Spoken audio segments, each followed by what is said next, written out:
এই ছাত্রলীগ নিষিদ্ধ করে দিন। যারা আমার মায়ের বুক খালি করবে তারা এদেশের শিক্ষাঙ্গনগুলোকে কসাইখানায় পরিণত করবে। আমার মায়ের সন্তানরা পড়তে গিয়ে লাশ হয়ে মায়ের করে ফিরে আসবে। এমন ছাত্র রাজনীতি আমরা দেখতে চাই না।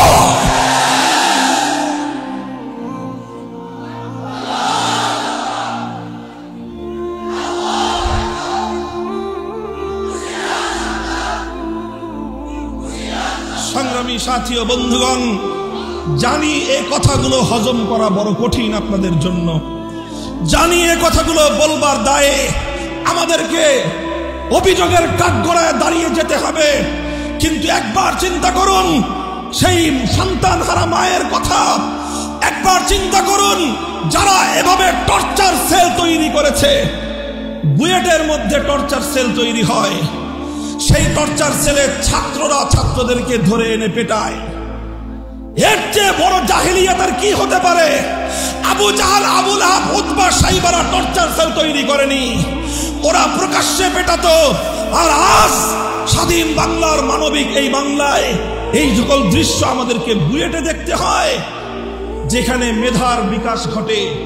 দেশের সেরা মেধাবীরা যে শিক্ষা প্রতিষ্ঠানে পড়ে, সেখানকার অবস্থা যদি এই হয়, তাহলে ঢাকা বিশ্ববিদ্যালয়, জাহাঙ্গীরনগর, তারপরে চট্টগ্রাম, রাজশাহী, খুলনা সহ সারা দেশের বিশ্ববিদ্যালয়গুলোর অবস্থা আরো কতটা ভয়াবহ এখান থেকে তার কিঞ্চিত পরিমাণ অনুমান করা যায়। আজকে বলা হচ্ছে আবরার ফাহাদ শিবির করত। কি অপরাধ আবরার ফাহাদের? কি পেয়েছ তোমরা শিবিরের? আবরার ফাহাদকে নিয়মিত নামাজ পড়তে দেখা গিয়েছে।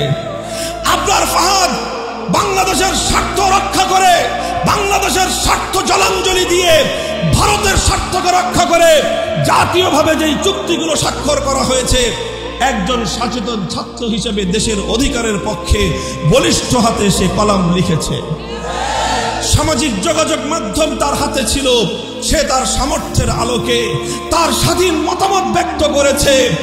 যদি স্বাধীন মতামত ব্যক্ত করার কারণে অপরাধী সাব্যস্ত হতে হয়, তাহলে তো এই বাংলার স্বাধীন মাটিতে সর্বপ্রথম মরহুম আব্দুল হামিদ খান ভাসানী ফারাক্কাবাদের বিরুদ্ধে লং মার্চ করেছিলেন।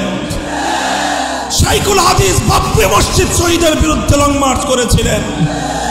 আজ আবরার ফাহাদ সে যা করেছে, আব্দুল হামিদ খান ভাসানী বেঁচে থাকলে এর চেয়ে বেশি কিছুই করতেন। শাইখুল হাদিসরা বেঁচে থাকলে যারা এরকম বরাকবাদের বিরুদ্ধে লং মার্চ করেছিলেন, তারা আজকে ফেনী নদীর পানি একতরফাভাবে ভারতকে দেওয়ার বিরুদ্ধেও হুঙ্কার ছাড়তেন, লং মার্চ করতেন।